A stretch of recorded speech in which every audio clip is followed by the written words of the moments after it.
In a luxurious bunker built to withstand any possible disaster, a group of billionaires are forced to live together in seclusion as an unprecedented global conflict looms. In this isolated underground world with no escape, what secrets will they uncover? With brilliant schemes and endless twists, what astonishing story will unfold? This is the latest apocalyptic drama, Billionaires' Bunker. The story begins when a wealthy father spends a fortune to get his son out of prison. Raphael tells Max that the end of the world is coming and that he has already secured a place in a shelter. It is a fortress hidden deep underground where his mother and grandmother are already waiting. It is the only chance for the family to reunite, and perhaps their last hope of survival. On the way to the bunker, Max curiously asks his father how he came by this secret. Raphael explains that he met a colonel at the tennis club and through him made contact with the operators of the shelter. Everything was carried out under strict confidentiality, and they invested millions of euros into the bunker. The bunker is called Kimera Underground Park, located 275 meters beneath a lake.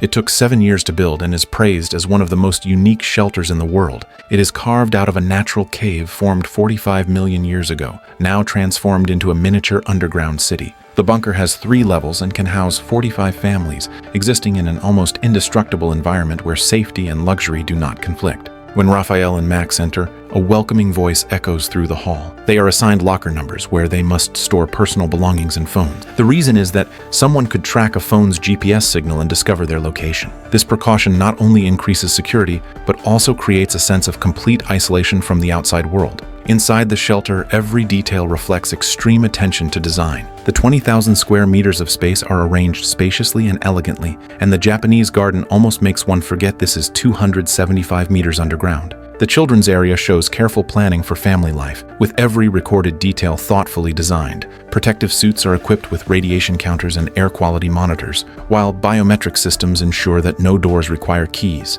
The virtual assistant Roxanne can instantly change the colors of the visual environment. Amber and turquoise are chosen to promote calmness and balance. All of these details create an almost surreal sense of luxury. This is not just a shelter, but an underground utopia built for the wealthy. Max finally reunites with his family, and long-missed affection echoes within the steel bunker. Yet troubling news arrives. War is coming. The tense situation outside adds urgency to the family gathering within. At lunch, Max encounters Guillermo, the father of his deceased girlfriend. 3 years have not lessened the pain of that tragedy. Guillermo's expression is stiff, every glance betraying the effort to suppress his inner struggle. Max summons his courage to speak, his apology sincere and heavy, knowing that in Guillermo's heart, he may forever be seen as the one who caused his daughter's death. But he still chooses to face it, hoping his apology can soothe a wound that will never truly heal. The past resurfaces. It was Max's 19th birthday 3 years ago. A day meant for celebration turned into disaster when a car crash changed everything. The car he drove lost control,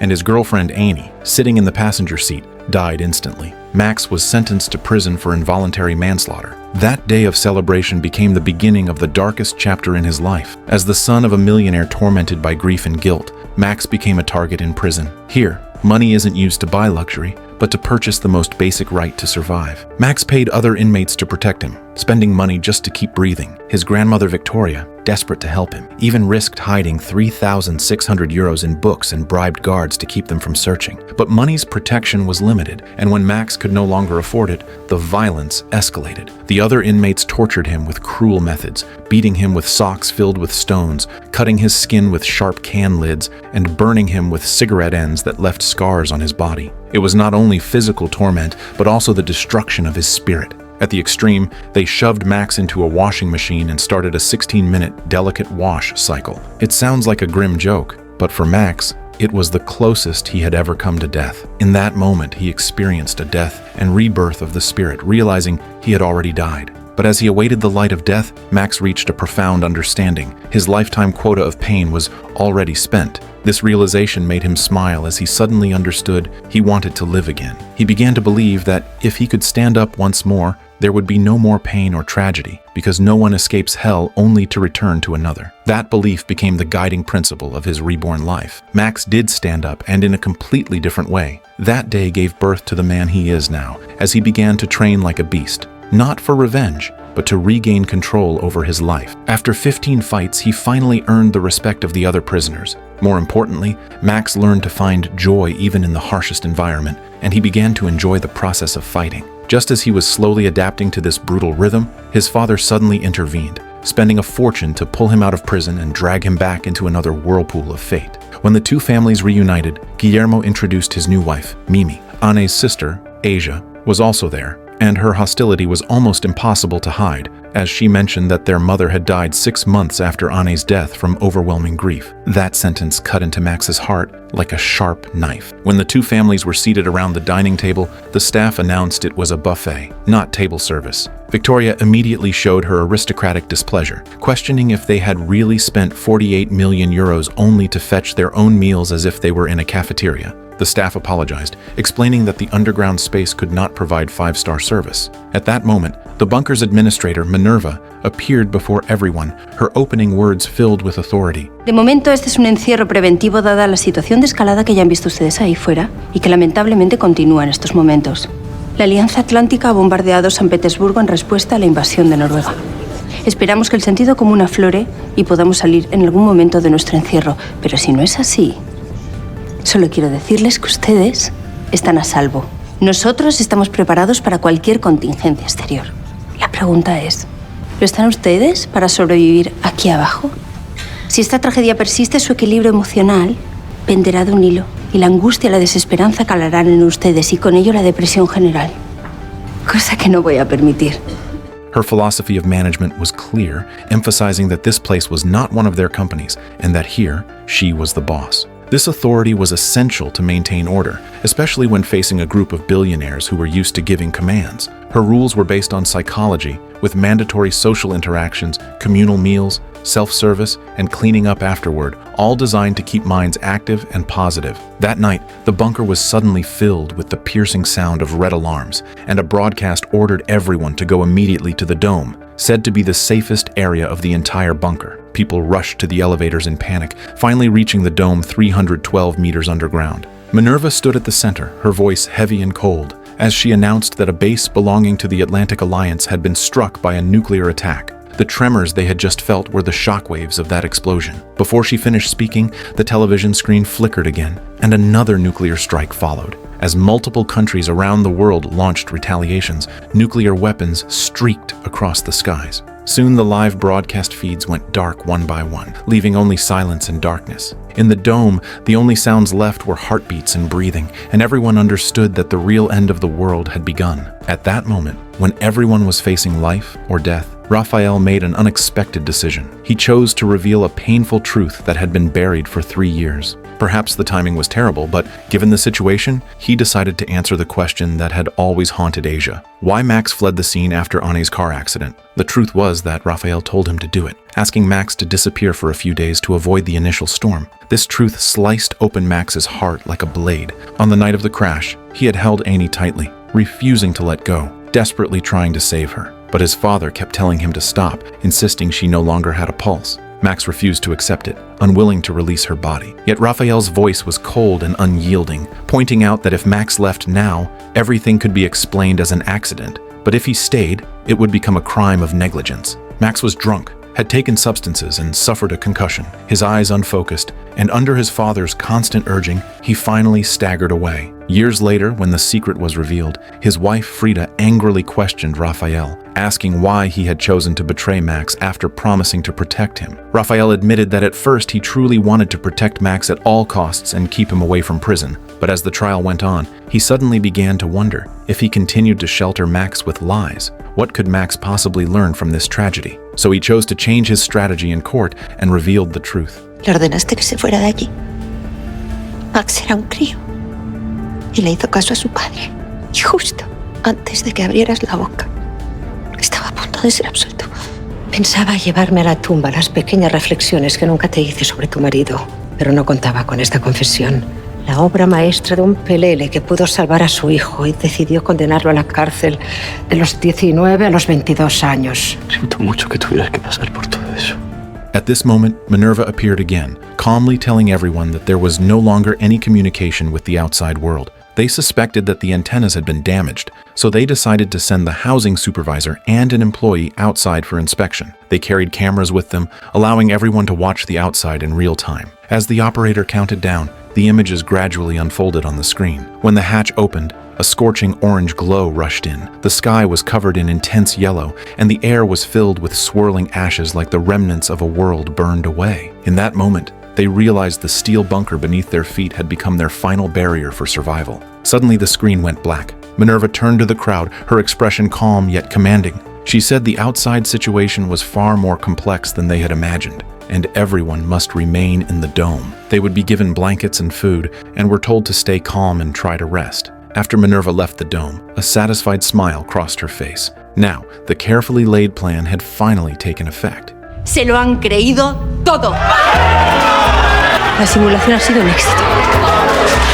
And meanwhile, outside there was no disaster, no explosions, and no nuclear fallout. The sky was still clear, and the lake remained calm with no sign of any apocalypse. Every doomsday alarm was nothing more than a lie she had carefully woven. At the very start of the plan, the bunker's administrator Minerva believed that if they wanted their plan to succeed, it depended entirely on one thing. The billionaires must never doubt the authenticity of the apocalypse. The trigger mechanism of the plan was both ingenious and cruel, waiting only for global tensions to escalate. The world never lacks sparks of conflict, whether in Israel, in Russia, or elsewhere. Any worsening situation could provide the perfect backdrop. As night fell, the billionaires received that one message that changed everything. Позвоним им среди ночи и посоветуем на всякий случай приехать в бункер.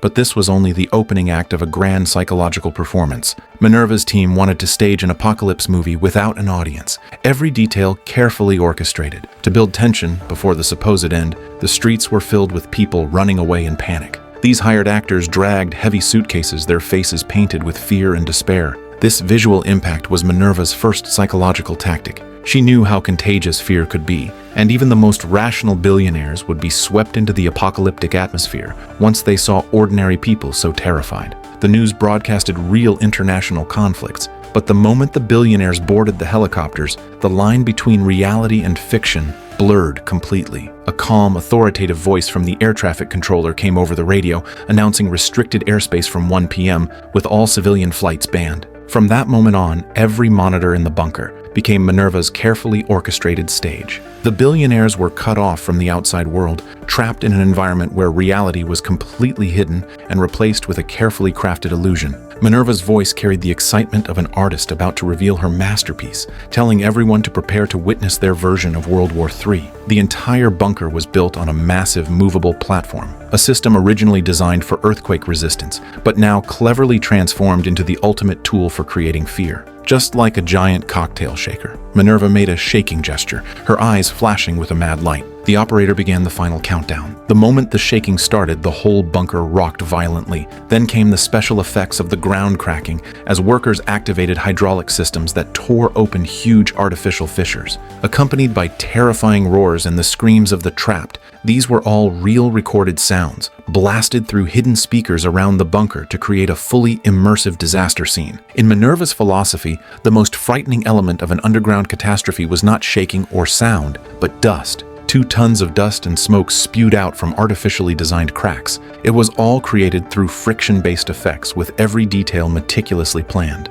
Staircases were deliberately collapsed and blocked, forcing everyone to use the elevators. This seemingly coincidental guidance was in fact a critical part of the plan. Once the billionaires stepped into the elevator, another stage of this carefully designed horror began. Вибрация.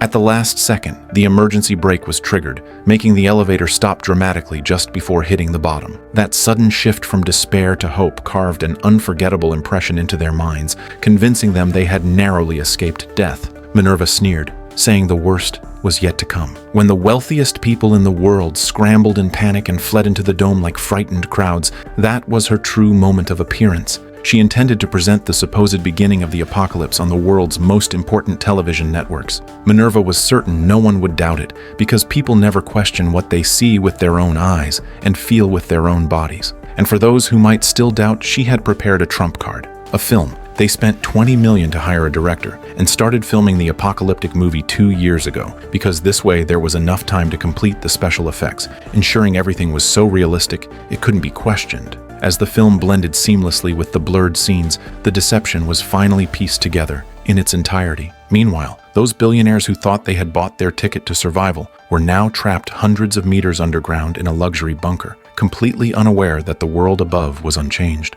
The ones truly imprisoned in fantasy were none other than themselves. Asia hid alone in the bathroom, tightly gripping the phone she had secretly kept. On the screen were photos and videos of her sister with Max, her eyes filling with tears as memories cut through her heart like blades. This contraband item that Max had risked bringing in had now become her only way to feel close to her sister. Suddenly, a muffled scraping sound and struggling footsteps came from the next room. Asia burst through the door and saw a billionaire who, overwhelmed by fear, had tried to hang himself with a belt from the pipes. Fortunately, others rushed in time to save him. At that moment, Minerva announced that everyone could return to their private quarters. Back in the control center, Julia worried that things would only get worse if this continued. But Minerva was unfazed, reminding Julia that this was exactly what her so-called exercise had always emphasized. The goal was to create fear, raw emotions that pierced straight into the heart. Now, the people were moving exactly along the path she had set. In the restaurant on the other side,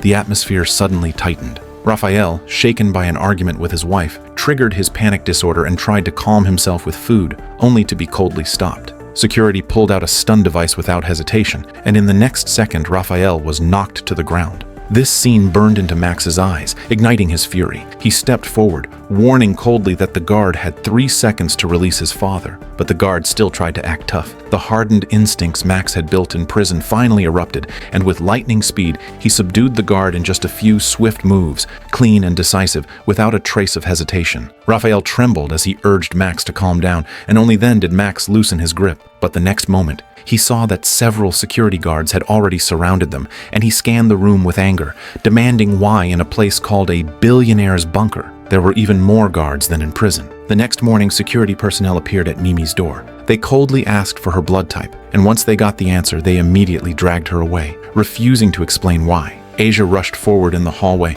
desperately stopping them, claiming she was a medical student and insisting she could accompany them. But all she received was a cold rejection, left outside the door with no choice but to wait helplessly. This entire scene was witnessed by Max, who had secretly followed, and suspicion instantly burned in his mind. He demanded that Asia return the phone. Meanwhile, Mimi, who had AB blood, along with several others, was told that the worker sent outside to repair the antenna urgently needed surgery, and they had to provide blood. But Mimi immediately questioned it, saying Julia had claimed the man had not been exposed to radiation. Julia coldly responded that the previous assessment was wrong and offered no further explanation. Soon after, they were escorted into the medical ward to have their blood drawn. Even more disturbing was how the staff deliberately showed them the injured worker, disguised with severe burns, with blackened skin and peeling wounds, as if radiation had eaten away at him, presenting undeniable evidence. In reality, Mimi and the others had simply been chosen as perfect tools, their fear spreading like wildfire, infecting the entire bunker.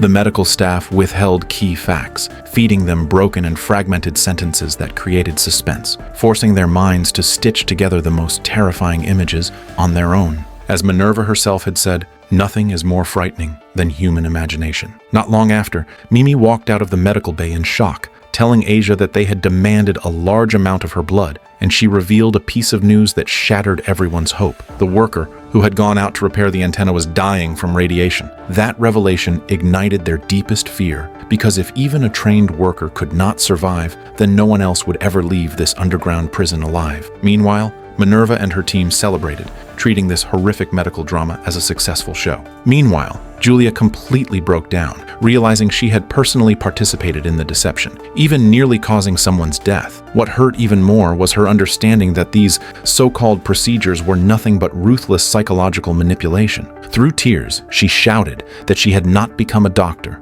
to torture others. Minerva coldly replied that everything was under control and that humans would eventually adapt to this environment. Just as she had said before, humans are the most adaptable creatures, and no matter what hardships they face, in the end, they will get used to them. Hearing their conversation through the monitors, Cyro suddenly blocked Julia's path, and while she was completely off guard, he brutally pushed her down from the upper floor.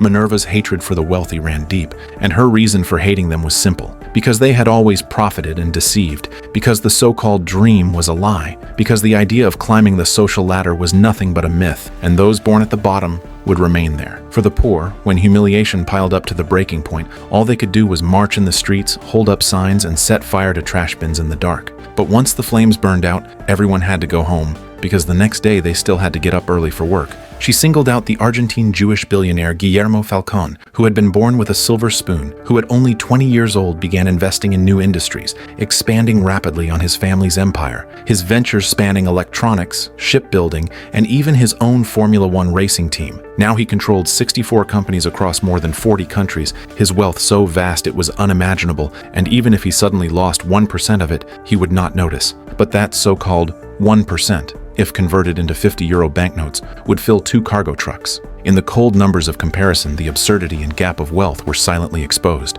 She said that in history, only 2 revolutions had ever truly changed the order, Russia and France, and the reason was simple, because then the price had been heads rolling on the ground. But now such a thing could no longer happen, because people had been completely tamed, numbed by a salary of 1,000 euros, takeaway pizza, and endless entertainment. Minerva coldly threw out another set of numbers. Humanity once numbered only 150 million, but now the global population had reached 9 billion, which meant resources were scarcer, and the poor only grew more numerous. And against that backdrop, Falcón could make $10 billion in a single year, holding astronomical sums, while ordinary people could only sigh and look up. Minerva sneered, saying this was her epiphany, that capitalism was an unstoppable monster, and the only way to survive was to become part of it, to stop dreaming of resistance, because in this system, everyone was left alone, to fight only for themselves. In the underground bunker, the billionaires were enjoying their lunch when suddenly the broadcast crackled to life with the voice of security, ordering everyone to head to the dome for an emergency meeting. On the screen appeared the words of remembrance, and it was clear this was to be a somber memorial service. Minerva appeared in person to announce the grim news, her tone heavy yet steady, declaring that they had lost 2 key figures, the first being the head of security, whose death was blamed on lethal radiation exposure. The second name shocked everyone even more, Dr. Julia. Minerva claimed she had been unable to bear the pressure and had taken her own life. At once the crowd erupted in a wave of disbelief and gasps. Yet Minerva's voice remained sharp and cold, reminding everyone that the true enemy was not hunger or disease, but the despair that came when hope was gone. After her solemn words, her tone abruptly shifted, and she announced that for the sake of safety, the bunker would move from temporary closure to permanent lockdown, and all must now obey a new order. The crowd stirred in outrage, some shouting their protests, but Minerva was unmoved. She coldly singled out Mr. Raphael, accusing him before everyone of sneaking into the cafeteria at night and stealing food meant for all. Then she named Max. His charges even more shocking. She said he had repeatedly clashed with guards and even seized one of their weapons,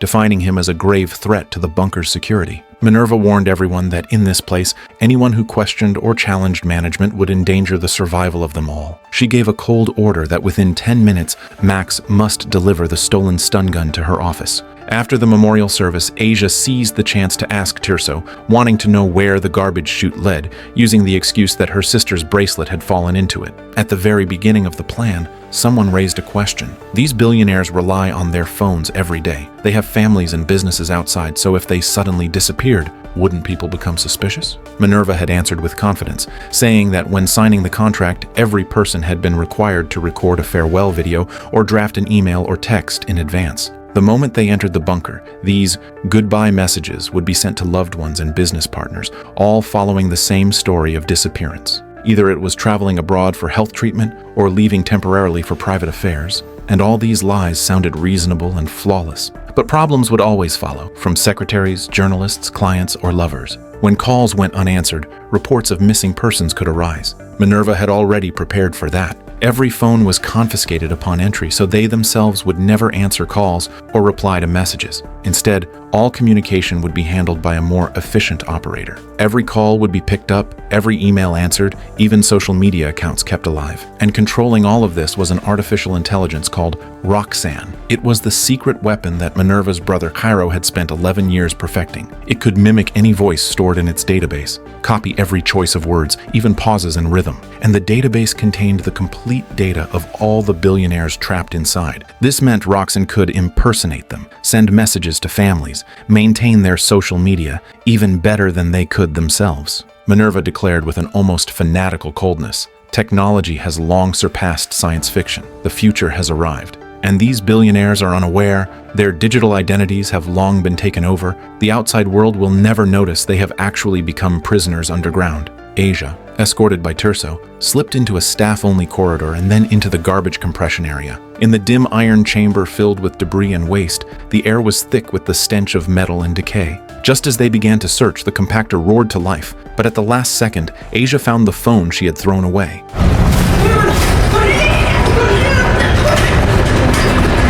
Turso saw this, and Asia panicked, showing him her bracelet to cover it up, but Turso clearly saw her slip the phone into her pocket as she turned around. Asia confessed that the phone had belonged to her late sister, and inside were the only photos and memories of her. She admitted she had once thrown it away in despair, only to dig it out again on sleepless nights, replaying the fragments of love between her sister and her lover. Porque no puedo dejar de ver los mensajes que le mandaba a su novio. Los veo obsesivamente, toda la noche. Y me está trastornando, porque yo odio a ese chico. Mató a mi hermana en un accidente. Es un macarra, es un indolente. ¿El novio de tu hermana está aquí dentro? Es Max Varela, la hermana de la chica que mató. Y la familia que destruyó. ¿Tú qué crees que tengo que hacer? Turso did not reproach her. Instead, he gently advised her to speak calmly with Max. Asia nodded in agreement. Meanwhile, another crisis erupted in the shelter. Because Max failed to hand over the stun gun on time, Minerva ordered Jacko to retrieve it himself. Jacko stormed into the sports hall, his tone sharp and demanding as he pressed Max about the weapon's whereabouts. Max at first feigned panic, claiming he had lost it in the chaos, but soon his gaze turned sharp, his words revealing an edge. He said he refuses to surrender the weapon. In a place like this, he'd rather take risks than be slaughtered. The words hung heavy, and in the next instant, the tension exploded. Jacko roared and lunged at Max, the hall echoing with the brutal sounds of fists and kicks. But his brute force was nothing compared to Max, who had survived real battles of life and death. In no time, Max had beaten Jacko bloody, leaving him with no strength to fight back.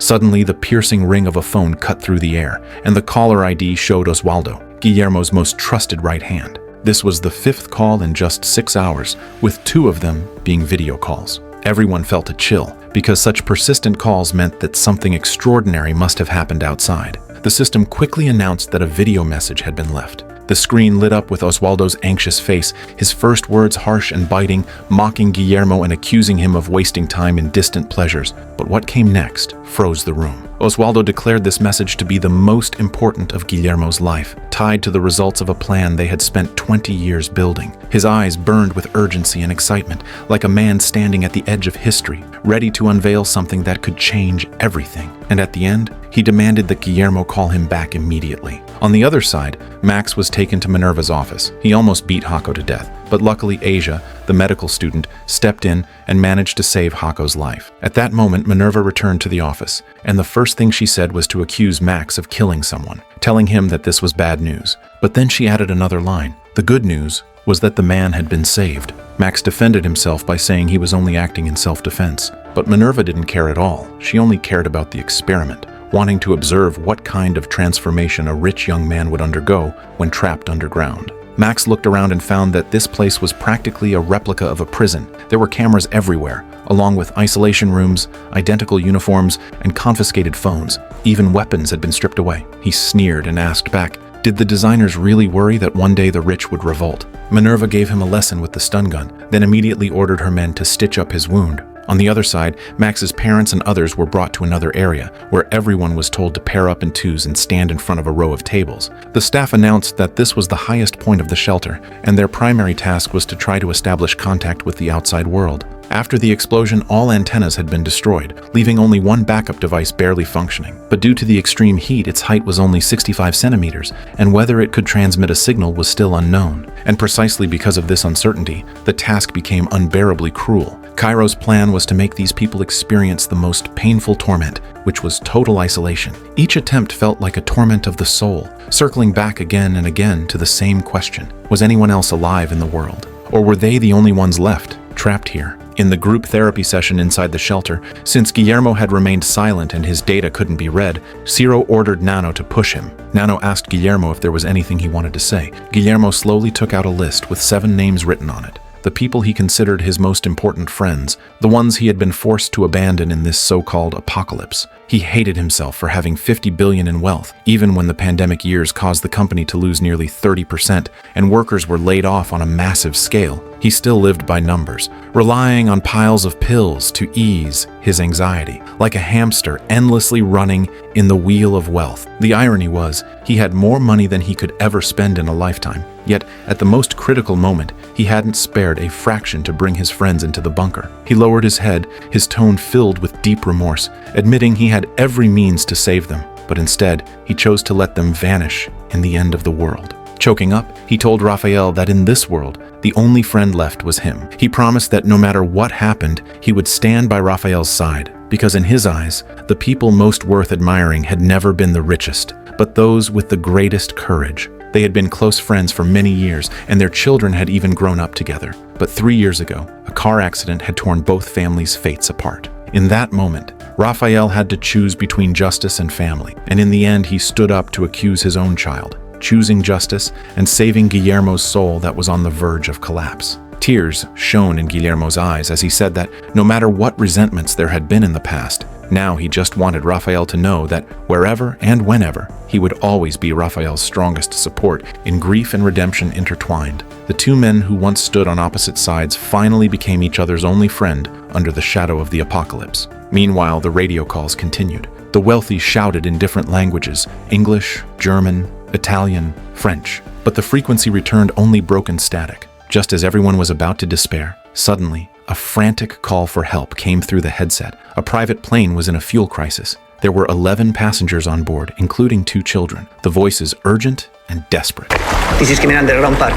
Will you copy? FFF on a private flight. I repeat, I request permission to land on your aircraft carrier. Es un avión civil. Están pidiendo permiso para aterrizar. Antes ha dicho que no tenían combustible. This is Captain Eagle Volker. Permiso to land. Denied. ¿A quién se le ha ocurrido esta idea? A mí. Creo que hay una carga de dramatismo expresivo y a la vez poético, ¿no? We're on a military mission. If you approach the carrier, you will be shot down. Pero en ese vuelo hay 2 niños. ¿No podríamos tener un final un poquito más amable? No queremos que nuestros huéspedes tengan esperanza sino el culo como un pestiño. Así que hay que tenerlos entretenidos con el drama del fin del mundo. The cries for help intertwined with the piercing alarms, filling everyone with a profound sense of fear, while hope was gradually worn away, bit by bit. Elsewhere, Asia tended to Max's wound, and in that moment, Max felt a strange sense of déjà vu. He saw Ain's figure and heard her advice back when she was riding a motorcycle. Just look forward. Don't keep staring at me, or you'll fall, instantly pulling him back to the past. The laughter of the past and the roar of engines overlapped, reality and memory weaving into a phantom. Meanwhile, since Oswaldo had not received Guillermo's return call, he threatened that if Guillermo didn't call back immediately, he would go to the Philippines to find him. This aggressive message from Oswaldo made everyone realize the gravity of the situation, and it happened to fall within these 3 critical weeks, when even the slightest disturbance could expose the entire scheme. Someone suggested leaving a message to Stahl, but someone else coldly rejected the idea, because Oswaldo was not just any subordinate, he was the chief financial officer of the holding group, and once suspicious, he would use every resource to uncover the truth. Ciro thought there was nothing to worry about. The Philippines had over 7,000 islands. It would be normal for Oswaldo not to find Guillermo. But Garcia reminded them Oswaldo only needed to make 2 phone calls, one to the local governor and one to Spanish customs, and everything would come to light. They would discover that Guillermo had never set foot in the Philippines nor even left Spain. At that point, rumors of a missing person would spread quickly, and the entire bunker and all of their plans would collapse. To prevent things from spiraling out of control, they decided to take the risk using virtual technology to create Guillermo's image and hold a video call with Oswaldo, keeping the Doomsday hoax alive with lies. ¿Sabes qué hora es acá en Filipinas? Adivina. Las 6 de la mañana. ¿Ves esa bola naranja que está ahí? Significa que está amaneciendo. ¿Me puedes explicar qué carajo te pasa que me estás llamando cada 5 minutos? Ortuña está dispuesto a vender. ¿Qué pasa si la persona que lo llama pregunta por algo que solo conocen ellos dos? Que por muchos datos que le metáis a la tal Roxanne habrá cosas que no sepa. Tendremos opciones que todos conocemos para ganar tiempo. Como por ejemplo lo más sencillo. La cobertura o pérdida de señal. Hola, ¿estás?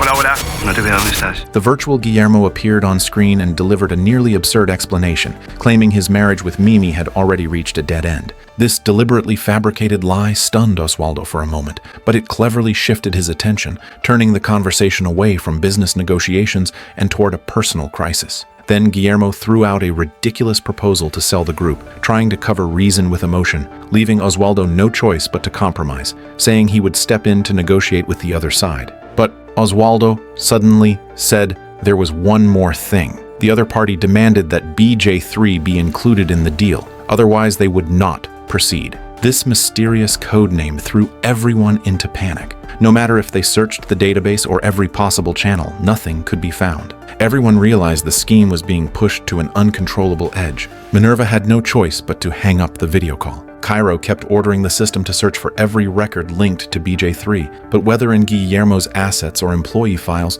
the result was nothing but emptiness. A faint fear rose in Minerva's heart. They had completed the impossible, building a massive bunker, fabricating an apocalypse, yet now they were tripped by a code they couldn't decipher. At that moment, she felt the ground collapsing under her, as if she was falling once again into a bottomless abyss. Her memory was dragged back to childhood when Kiro was 6 and she was 12. She went to school to pick up her little brother, trying to keep him from being bullied again. Classmates had drawn a huge letter R on Kiro's back, R for ridicule, and they surrounded him, mocking his weakness and loneliness. While back at home, their mother never appeared. Minerva could only comfort herself, telling herself her mother would return. That night, she boiled a few eggs, but their mother never came back to that home. From then on, boiled eggs became the food she hated most in her entire life. 2 days later, she found a note left by her mother next to the shopping list on the fridge door, a few short words saying, "Sorry, I am not fit to be a mother." In that moment, the social service agency took her and her brother away, sending them into an orphanage, and her childhood froze forever on that night. A psychiatrist once tried to separate them, arguing that Kiro suffered from behavioral issues and phobias. But the siblings resisted in extreme ways. They turned the doctor's car into an aquarium, and only then were they kept under the same file. Because of their strangeness and defiance, no family had ever adopted them, and they had never once had a complete family portrait. By 13, Minerva already understood her future. They were destined to be society's castaways, and the only way to change fate was to study like mad. Scholarships became their lifeline. By 24, Ciro had earned degrees in engineering, physics, and mathematics. Minerva had finished her studies in architecture and civil engineering, specializing in large-scale construction. She had taken part in building undersea tunnels and elevated highways, even overseeing a desert high-speed rail project. That single project created more than $1 billion in profit. Yet the bonus she received was only 22,000 euros. That was the moment she suddenly realized, no matter how hard she worked, she was nothing more than a small middle-class person trapped in mortgage debt. So she came up with a crazy idea to build a doomsday bunker exclusively for the wealthy, with each resident paying between 40 and 80 million euros. And the genius part was that these wealthy people would unknowingly pay for the hoax themselves. Yet now this colossal creation faced the risk of collapsing completely, all because of 3 simple symbols: BJ3. Oswaldo's calls kept coming, each ring like a blade, pressing the truth of the hoax closer to exposure. Just as everyone was out of options, Cairo found a crucial lead. The first search pointed to an electronics patent called Boston and Jackson, but the deadlier discovery was hidden in the data Max had secretly brought in on his phone. A video popped up showing the name BJ3. The screen revealed Guillermo's daughter Anne with her horse. the proud black stallion that refused to be tamed until its owner called out its name. Then they realized the truth. BJ3 wasn't a financial code at all, but the horse named BJ, with the number 3 symbolizing its third-generation lineage. Debate broke out immediately. Cairo argued that in a deal worth 1.4 billion euros,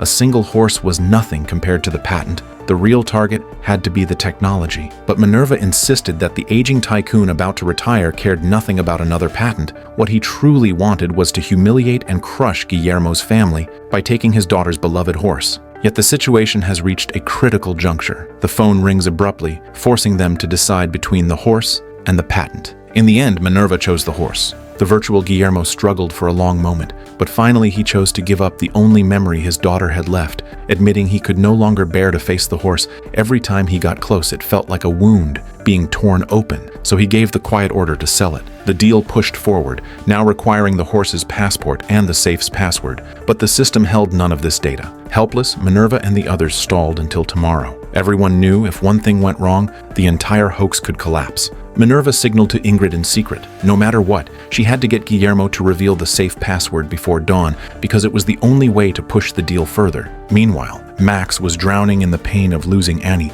when he suddenly spotted a tiny device on the basketball court floor. It was a miniature earpiece. He quickly recognized it as the one Hako had dropped earlier, and acting on instinct, Max put it in his ear, immediately hearing a conversation between his father and Guillermo. But the accidental eavesdropping did not last long. The staff quickly detected the anomaly and cut off the sound. Moments later, the door was flung open. Cindy rushed in and snatched the earpiece away without hesitation. Max didn't even have time to react. The brief crack of truth was slammed shut, as if nothing had ever happened. Ingrid was trying to seduce Guillermo just as the atmosphere began to warm. A sudden knock shattered the moment. Max's arrival disrupted the plan instantly. Guillermo left the bar and Ingrid chased after him, suggesting a more private place to continue drinking, somewhere no one would disturb them. But this scene fell right into Frida's eyes and she immediately passed the message to Mimi. The three women quickly went together to look for Guillermo.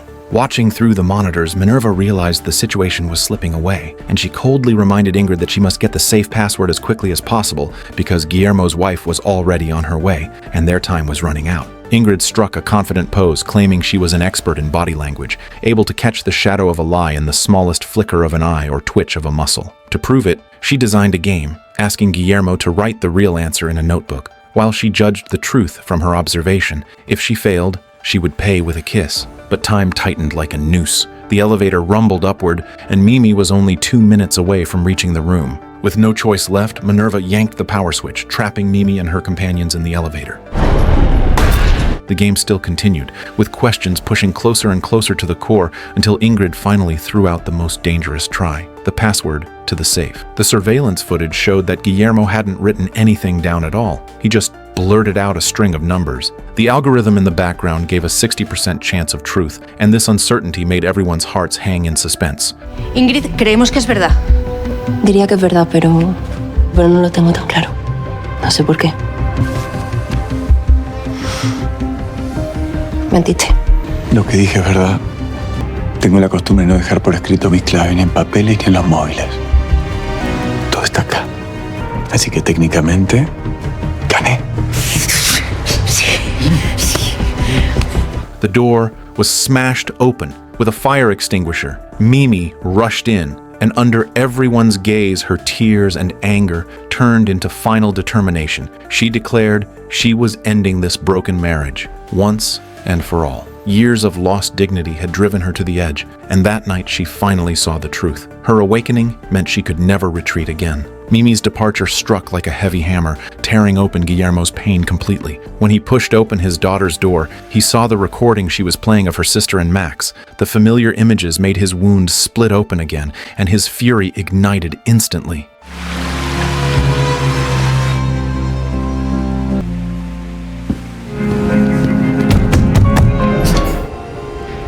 ¿Vos le diste este celular a mi hija? He found Max, angrily demanding his motive, questioning if he wanted to rip open old wounds or use this girl to win sympathy. Max could only deny helplessly, but his explanation could not pierce Guillermo's rage. The years of repressed pain erupted fully. Guillermo roared his accusations, not only blaming Max for taking away his daughter, but even placing the death of his wife on his shoulders, saying it was not an accident, but a choice made in despair. Guillermo's threat was ice cold. warning him that if he ever got close to Asia again, he would personally end him. At the critical moment, Frida suddenly grabbed a glass and smashed it against Guillermo. The sudden impact jolted him back to his senses.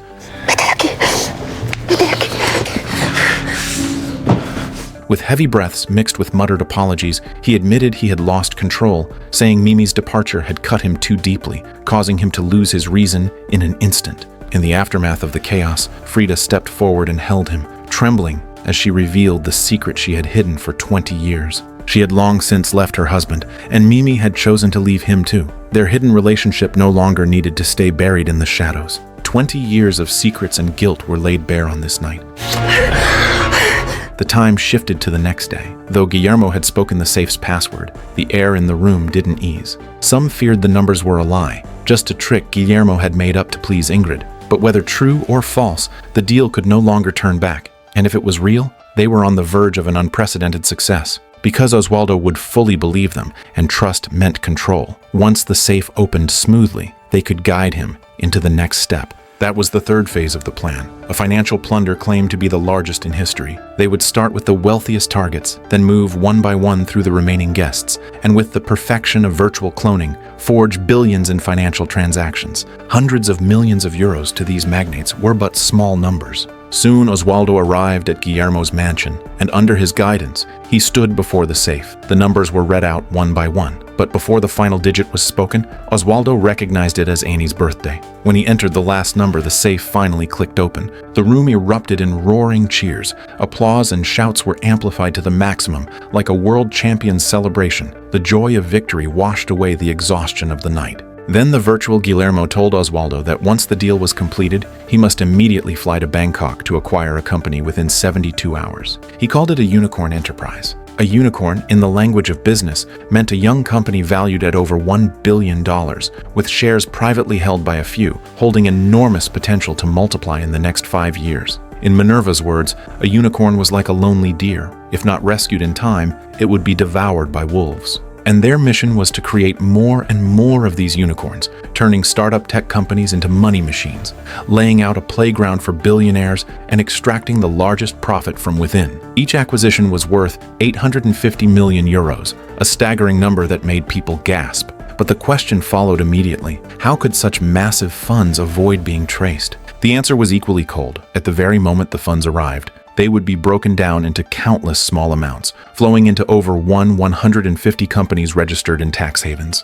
Then they would be funneled into partner holdings, moving layer by layer until merging once again, becoming an enormous pool of cash. Everything, under precise design, became a financial hunt disguised in legality. Everyone raised their glasses in celebration, as if the 800 million euros were already within their grasp. On the other side, Max found Minerva and told her that he had picked up an earpiece from the ground, the very one Jaco had dropped. When he put it on, he unexpectedly heard his father's conversation from the bar the day before. And what shocked him even more was that his father's private movements had been completely monitored. Max began to suspect that the surveillance inside the bunker was far beyond their imagination, and that the orange spheres might actually be hidden cameras. In response to his questioning, Minerva explained that the design of the security system was rooted in the untrustworthiness of human nature, because in the end, humans would always bare their fangs at their own kind. If bad news from the surface kept coming, their stay underground would only grow longer, and one day, someone would wake up and realize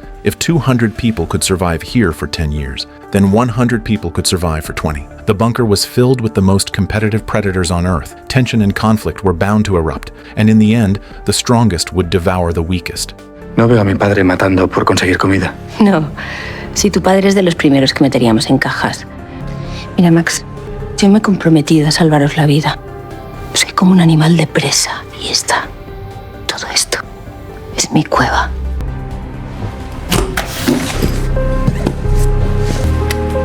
Meanwhile, Mimi suddenly collapsed on the ground, and Asia rushed forward to examine her, finally diagnosing hepatic encephalopathy. The only way to save her was dialysis, but in this sealed bunker there was no such machine. They could only try antibiotics and medication to ease it, but everyone knew this was nothing more than buying time. In her weakness, Mimi pleaded that no matter what happened, Guillermo must not be allowed near her, because in her heart, it was he who had driven her step by step to this point. Yet outside the door, Guillermo had already learned the truth. He knew that in this bunker, Mimi could not possibly be cured, and anger and despair were written across his face. Yet, he stubbornly whispered to himself that this time, he could not lose the woman beside him again. Max pulled Asia into the bathroom, quickly locking the door behind them, then pulled out several cards hidden in his clothes, on which he wrote that she must cooperate, signaling that the dungeon's overseers were listening to their every move. Asia's expression grew tense, and Max lifted her arm to point at the bracelet on her wrist, proof that they were being monitored in real time. The atmosphere froze in the cramped space.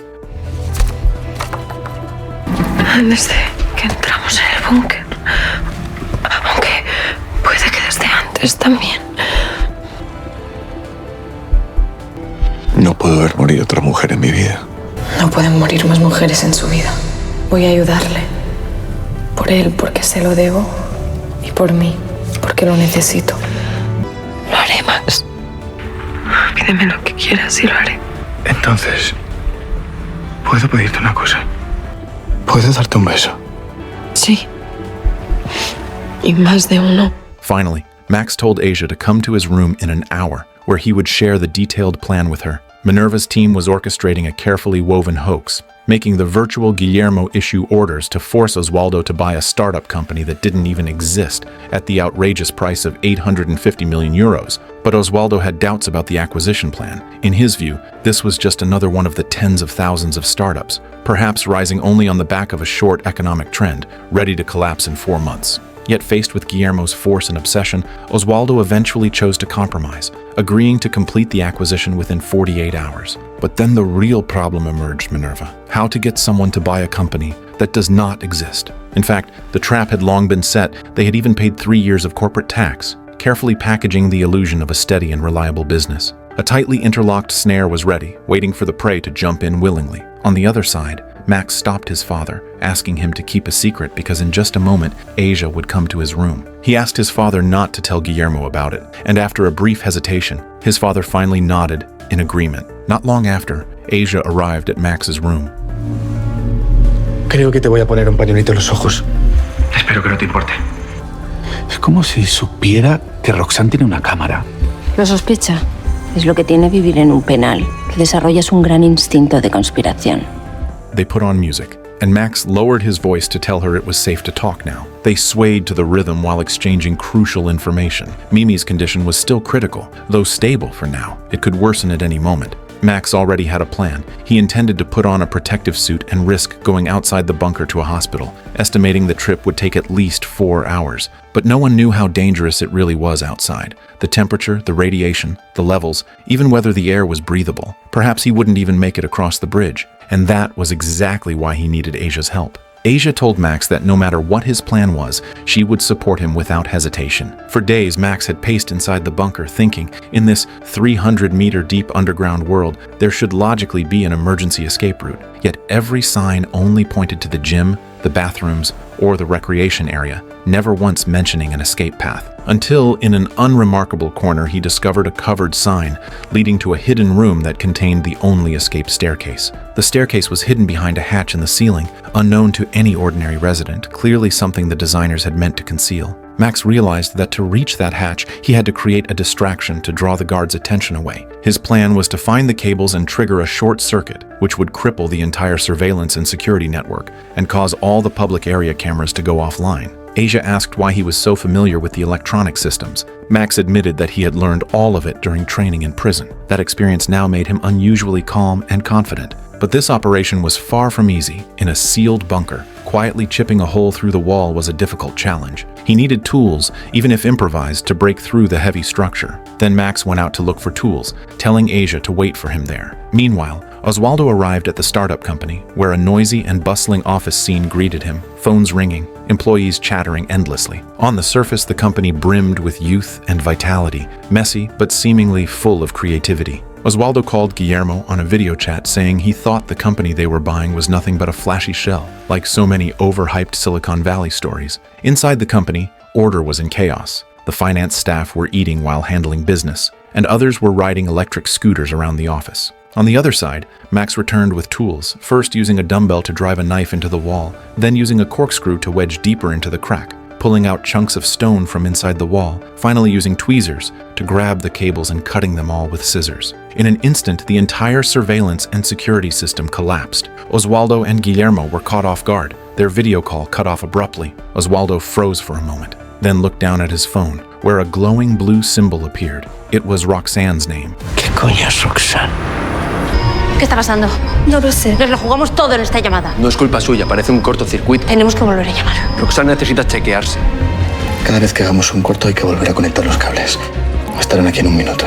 The system reboot would take about 2 minutes and 45 seconds, and when the countdown ended, Roxanne returned to normal, immediately launching a full scan to confirm no current had been diverted. Minerva ordered a complete investigation into the cause of the short circuit, even if it required tearing out every wire in the bunker. Then they restarted the virtual Guillermo to stall Oswaldo, making sure he could not leave Bangkok. Oswaldo urged him not to give up easily, and even booked him a luxury suite, promising that tomorrow he would meet the CEO to sign the papers. Oswaldo had no choice but to agree. He arrived at the hotel and collapsed onto the bed, utterly exhausted. But those behind the scenes did not intend to let him rest. They deliberately arranged the restaurant seating to force him to keep going. Minerva secretly ordered that he must not be allowed to sleep. He had to be kept exhausted all night. Only then could they strip away his vigilance and make him abandon suspicion in their carefully staged play. Garcia questioned why they did not simply close the deal. Why go to such lengths to stage a performance? Minerva, however, knew clearly that Oswaldo was a bloodhound with a keen nose, and if he had time to audit the books, the scam would immediately be exposed. So they decided to hold him with luxury, endless entertainment, and complex social distractions, occupying his attention until he signed the contract and flew back to Spain with a headache and exhaustion. Meanwhile, Max and Asia returned to the room and pried open the wristband with a knife. Jacko immediately reported this to Minerva, suspecting they wanted to sleep together, but he didn't want others to hear. Minerva did not care. Max and Asia seized the rare freedom and quietly plotted their escape.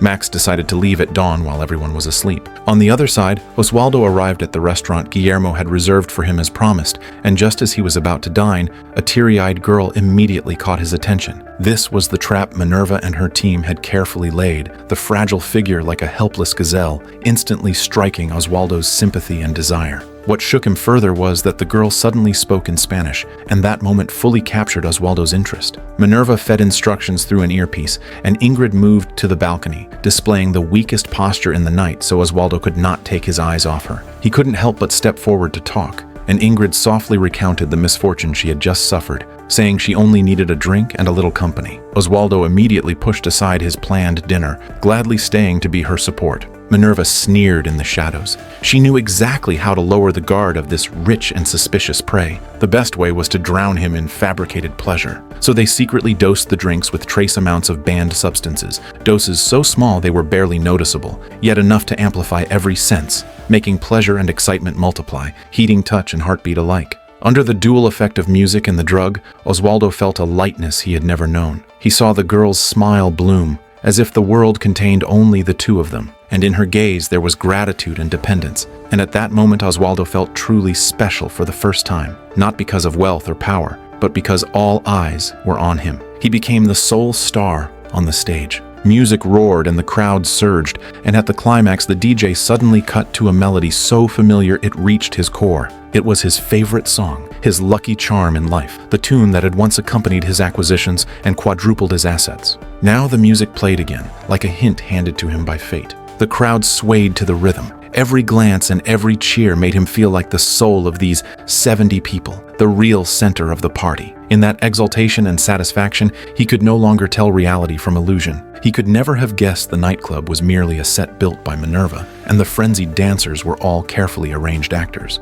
There was no real revelry here, only a custom-tailored scam that felt terrifyingly real, dragging him into ruin with no awareness that he was stepping toward the abyss. In the bunker, Asia called Tirso over under the pretext of a clogged sink, asking him to come fix it. But just as Tirso bends down to inspect it, Max suddenly appears and restrains him. Asia took the chance to inject the concoction into Tirso, soothing him softly, promising to tell the truth once the dust settled. She then quickly changed into Tirso's work clothes, pushed the cleaning cart, and used his fingerprint to enter the heavily guarded storage area. Meanwhile, the staged deception continued. And to prevent Oswaldo from waking from the illusion, Ingrid repeatedly dosed his drink, letting him fall again and again between frenzy and stupor, step by step, sinking into the net they had woven until he completely lost his judgment. By dawn, Ingrid received a call from her father. They exchanged contact details, and then parted. Oswaldo opened Ingrid's social profile, still lost in the illusory tenderness, but as he closed his eyes, the phone suddenly rang, and Guillermo told him on the call that the CEO had agreed to the deal at 880 million euros, and he must sign and transfer immediately or risk regret. Dazed, Oswaldo had no choice but to agree. Max and Asia used their learned skills and materials from the warehouse to make an improvised explosive device. Oswaldo arrived at the startup company, signed the contract without even looking, and then during the transfer of funds, Max struck again, and the network collapsed instantly. His plan had long been formed. First, completely shut down Roxanne, sever AI control, plunging all bunker surveillance into darkness. The tech team fell into chaos, circuits behaving like living things and shifting unpredictably, making it impossible to locate the fault. But Minerva didn't care. She only watched to see whether the funds would arrive. Amid this chaos, Max and Asia break into the storage room and place the homemade bomb. The backers' funds had arrived and the scam reached its perfect finale. But at that very moment, the bunker exploded with a deafening roar. Max and Asia immediately took action, using the thick mist from a fire extinguisher to create chaos.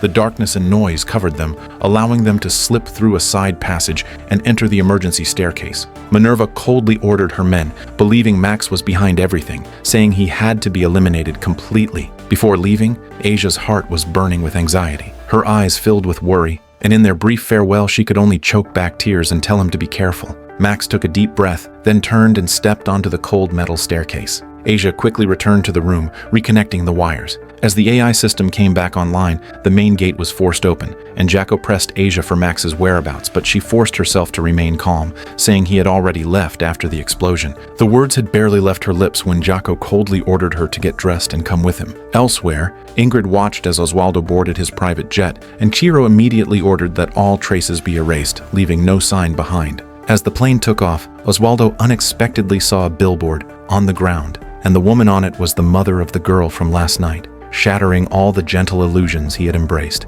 He hurriedly opened Ingrid's social account, only to be met with the cold message that it could not be accessed. At that moment, Oswaldo finally realized he had been deceived completely, and he immediately ordered the plane to turn around. Meanwhile, Jacko confirmed that the explosion was caused by Max and Asia, but he still could not understand their true purpose. Just then, Minerva pushed open the door and Mimi suddenly went into cardiac arrest, forcing Asia to rush in and attempt resuscitation. Since Max could not be found, Minerva pulled surveillance from the upper levels, and sure enough, Max's figure appeared, prompting her to send Jacko to intercept him. At the same time, Oswaldo rushed to the startup company, only to find an empty shell. In panic, he called Guillermo and demanded answers, shouting that the company didn't even exist. ¿Cómo me llamabas en la universidad? ¿Qué? ¿El mote cuál era? ¿Vos pensás que yo me acuerdo de todas tus chorradas? Me lo pusiste tú. Y aún a día de hoy me llamas así cuando te emborrachas. ¿Cuál es? A ver, Oswaldo, ¿qué carajo te pasa? Eres un fake. Mira, no sé con quién coño estoy hablando, pero esto es una estafa a gran escala y voy a denunciarlo a la policía. Inside the bunker, Asia tried desperately to save Mimi, but in the end, Mimi could not survive the cold grip of death, and everyone fell into a silence of despair. But Max did not stop. He had already decided to leave, not for Mimi and not for any machine, but for himself. He understood that this fake family reunion had already destroyed him, and even if the outside world was filled with radiation and danger, to him it still carried more hope than being trapped in this prison. El reencuentro con mi familia ha sido demoledor. Ya lo sabes. Para mí hay más esperanza ahí afuera que dentro de este búnker. Aunque hay 3000 grados, Iber. Pues mi vida ha empezado a tener sentido aquí dentro. Y esto va a sonar muy fuerte, pero creo que estoy enamorada de ti desde que era una niña. Y he intentado alejarme de este sentimiento de todas las maneras posibles. Pero he tenido que terminar en este agujero para darme cuenta de que no tengo que huir de ti. Tengo que correr hacia ti. Y estoy jodida y radiante y muerta de miedo y muerta de amor y de esperanza y todo al mismo tiempo. Estaba equivocado en todo lo que te dije. En todo. Aquí dentro he descubierto quién eres. Eres lo más bonito que queda en el mundo. Así. Max stepped into the elevator, and by the time Jacko arrived, it was already too late.